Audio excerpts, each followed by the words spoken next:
Oh, I got this going. Okay, my bad. I'm gonna be cheating here, obviously. And this is the crazy thing is how my memory sucks. I have listened to this song. The first time I heard this song, I listened to this song probably a minimum of 15 hours fucking straight on repeat. Minimum. And that was in 2012 or something like that. So I've heard this song so many freaking times. And look at I still gotta cheat. That's the only reason I'm gonna do this.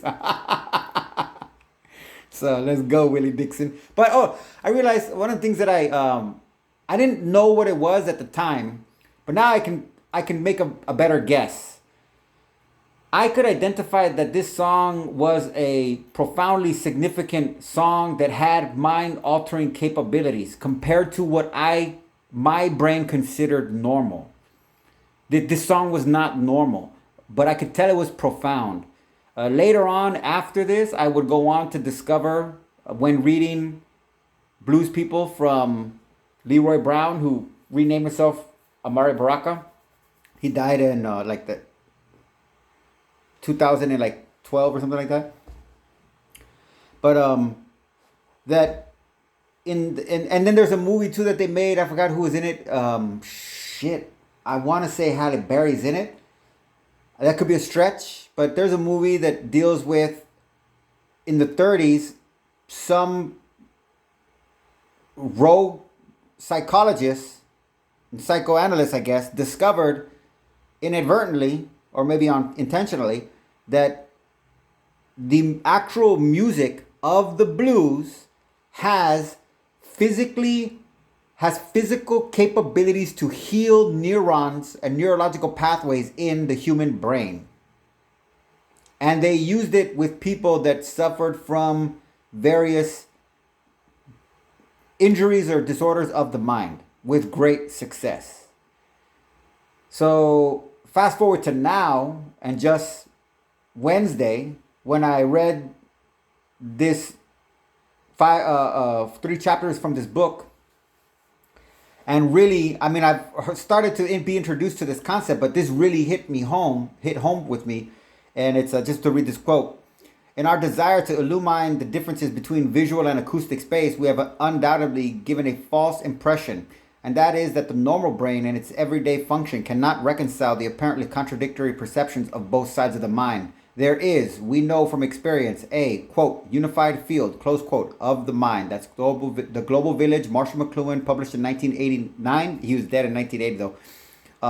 Section 1, exploration of visual and acoustic space. Subsection 4, the East meets West in the hemispheres. Page 48. So now looking back, what I could say is one of the profound things about this, as I like said, I read the several chapters. I haven't finished the book yet, but there's the difference between the rushed filling everything up, and that's my impulse. They call it ADHD and shit like that. But I could tell that this guy was using empty space in a way that my brain could not process. So I figured, you know what? I'm just gonna brainwash myself with it and listen to it over and over. Just like the CIA wants to brainwash you with something and they give you over and over and over. Well, I try to find things that I think are beneficial to me and then brainwash myself. The first thing I ever did with this technique was the essay from Henry David Thoreau known as Civil Disobedience that I've listened to for at least an entire year on repeat. So let's get started here.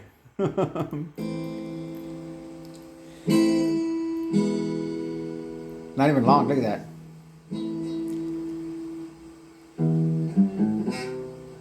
Empty space, baby. Empty space.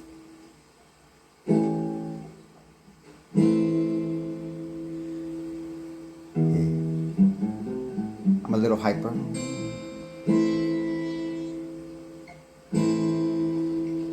If you got a weak brain and a narrow mind, the world's gonna leave you way behind.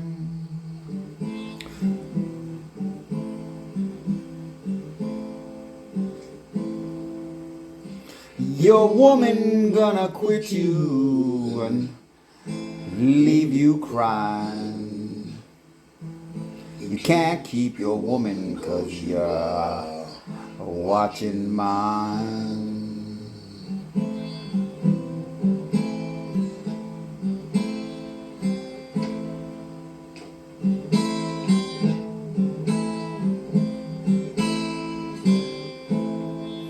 If you got a strong brain, your mind is broad, you ain't gonna have more women than a train can hold.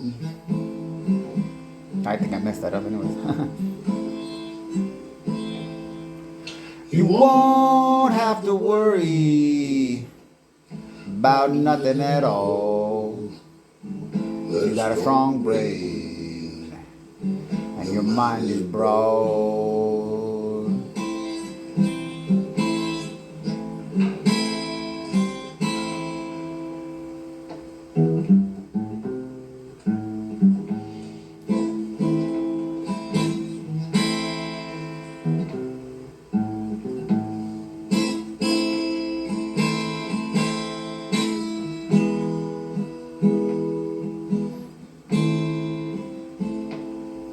The strong overpower the weak. The smart overpower the strong.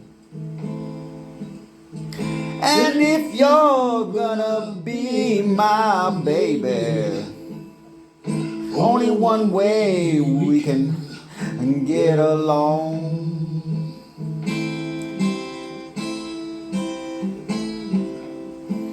'Cause if you got a strong brain, your mind is broad, ain't nothing in the world gonna be too hard.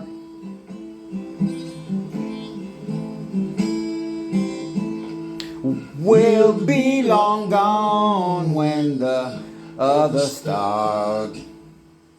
Got a strong brain and your mind is broad.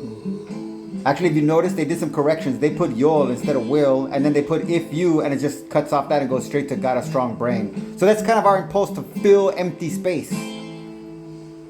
Even when it's perfect empty.